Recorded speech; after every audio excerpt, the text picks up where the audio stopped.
Então, vamos começar pela crise do INSS.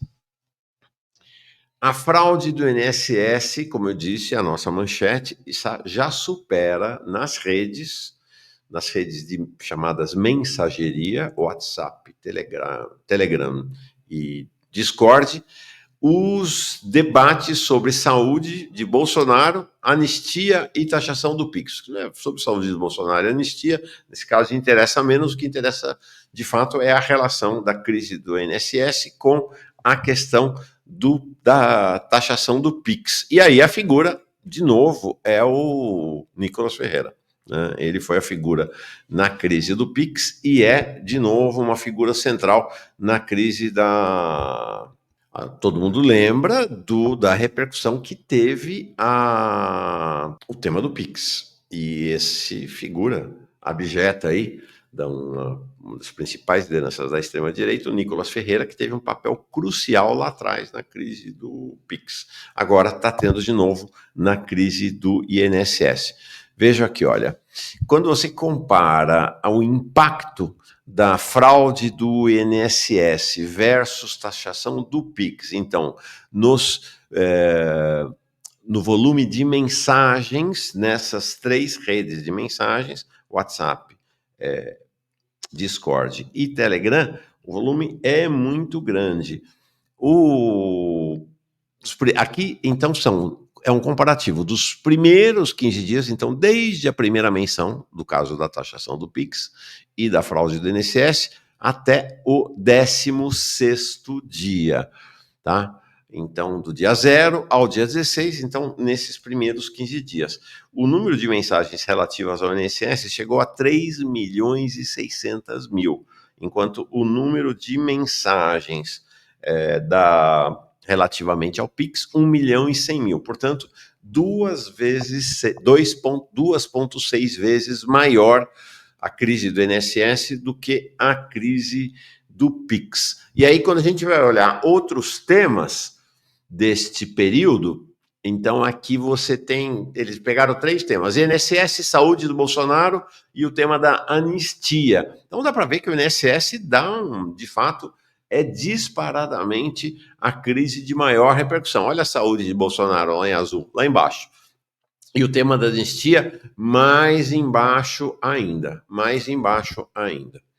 Tá? Então, é de fato uma crise de larga proporção. Não é à toa que o governo tem reagido. Está reagindo, inclusive, melhor do que reagiu na crise do Pix. Tem uma contraofensiva.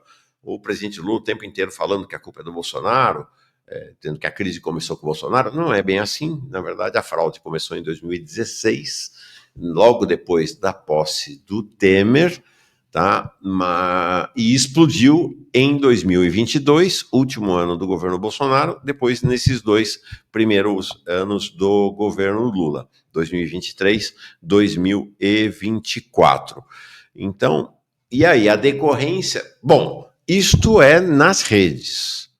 Popularidade do governo, não se sabe ainda não há pesquisa sobre a popularidade efetiva do governo em relação à crise, o impacto ou não da crise do INSS na popularidade do governo. Provavelmente semana que vem, talvez ainda essa semana, tenhamos as primeiras pesquisas em relação a isso.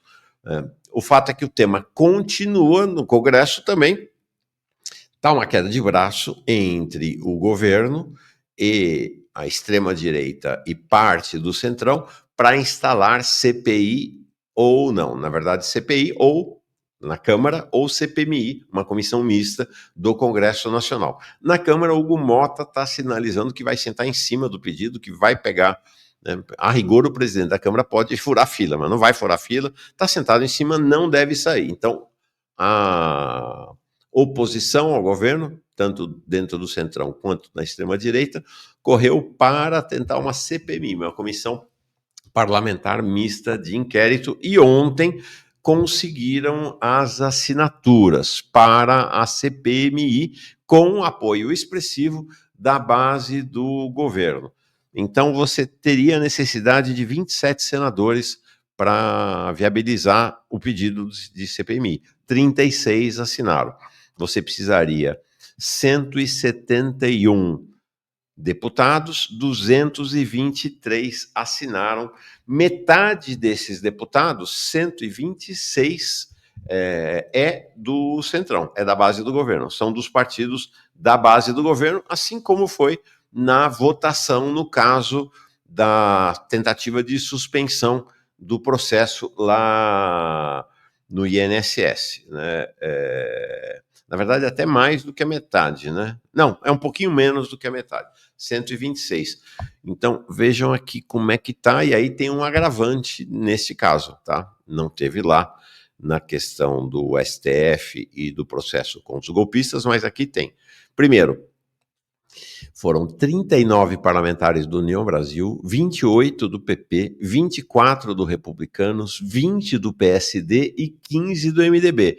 Lembre-se que ontem nós falamos do MDB que caminha, tem as primeiras conversações para uma federação com republicanos, o que estaria começando o processo de distanciamento do MDB em relação ao governo desses partidos todos. De fato, o MDB era, ou é até agora, o mais próximo do governo Lula.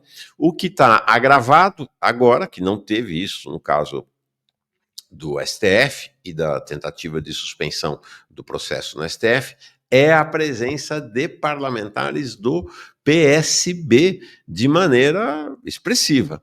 Tá? 6 parlamentares do PSB, não é pouca gente, o PSB tem 15 parlamentares. Tá? Assinaram o requerimento o Heitor Schuch, do Rio Grande do Sul, a Tabata Amaral, o Luciano Dutti. Ele foi o candidato a prefeito de Curitiba, que a Glaze impôs, impôs que o PT em Curitiba apoiasse esse Luciano Dutti, que é um sujeito de centro-direita, contra a expectativa da Carol D'Artora e do Renato Freitas de serem eles os candidatos do partido, e ela venceu.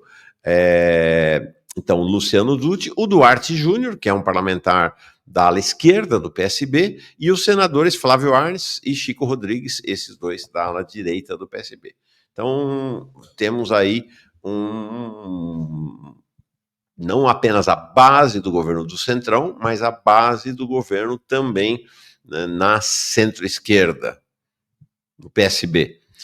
Havia parlamentares do PT que queriam a CPI, tá? Parlamentares que avaliam que uma CPI ou uma CPMI poderá colocar o Bolsonaro e não o Lula no banco dos réus. Mas o Planalto vetou liminarmente, disse que não quer saber de CPI. CPI vai transtornar ainda mais o ambiente político e, de fato, CPI, em geral, se volta contra o governo. Então, não tem ninguém do PT apoiando a ideia da CPMI.